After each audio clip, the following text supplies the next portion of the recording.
घेतले 1 वाटी, ह्या वाटीने घेतले आणि पाव वाटी घेतले मुगाची डाळ आणि पाव वाटी घेतले उडदाची डाळ। अशी मी ही 4 तास भिजत टाकली होती। आता ही मी बारीक करून घेते मिक्सर मधनं आणि त्याच्यामध्ये घालते हे आलं आणि मिरच्या आणि थोडंसं मीठ टाकणार आहे।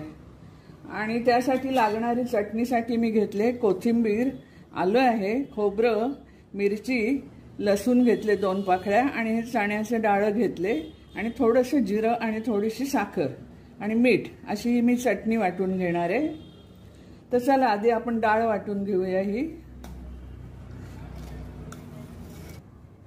आता मी डाळ वाटलेली आहे।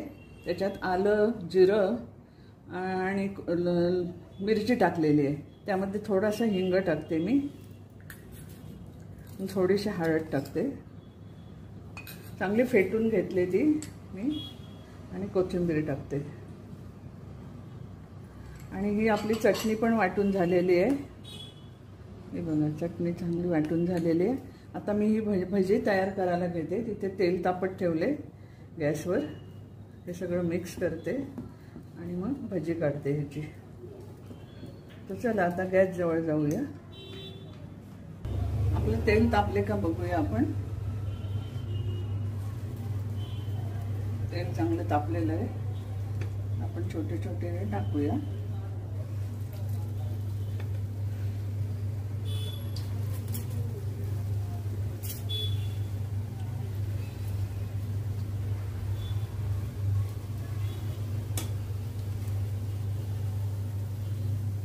हाताने टाकलेले पण चालतात।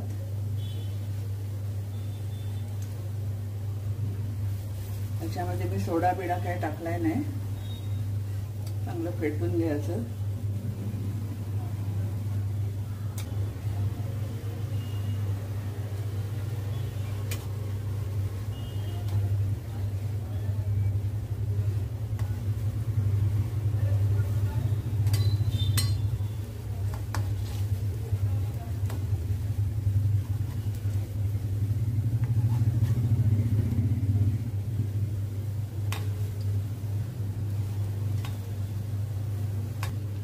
ही आता आपली झालेली आहेत।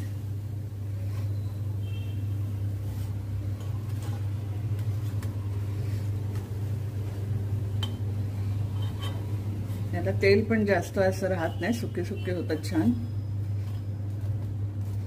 आणि टिश्यू पेपरवर काढून घेऊया। आता मी दुसरी टाकते। ही पण आता आपली झालेली आहे। आणि पीठ कसं चांगलं फेसून घेतलं का त्यामध्ये सोडा वगैरे टाकायला लागत नाही, चांगले आतून क्रिस्पी होतात।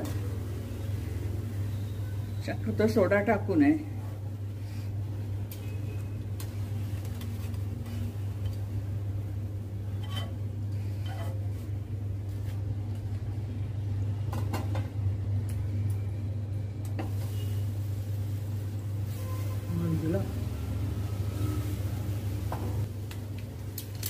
ही चटणीला आपण फोडणी देऊया। जिरं, मोहरी आणि हिंग ही चटणी मी इथे घेतलेली आहे, त्याच्यात ही फोडणी होते।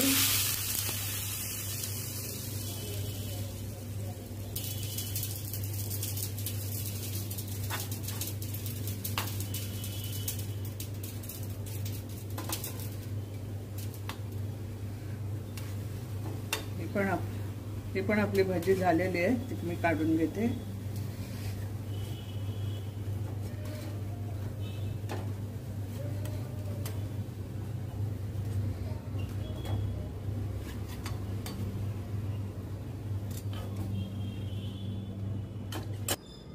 तर चला आपली 3 डाळीपासून कशी भजी झालीत ती बघा। मस्त झालेत आणि छान अशी आतून मऊ होतात बघा, वाफळलेले आहे। आणि मग चटणी सॉस कोणाला पाहिजे असेल तर घ्यायचं आणि खायची। ही अशी छोटी छोटी भजी खायला खूप छान लागतात। तर हा माझा तुम्हाला हा व्हिडिओ आवडला असेल तर लाईक करा, शेअर करा आणि सबस्क्राईब करा। तो परत धन्यवाद। आणि कॉमेंट्समध्ये लिहायला विसरू नका। मी तुम्हाला खाऊन पण दाखवते। एक सॉस बरोबर घेते आणि एक ह्याच्या बरोबर।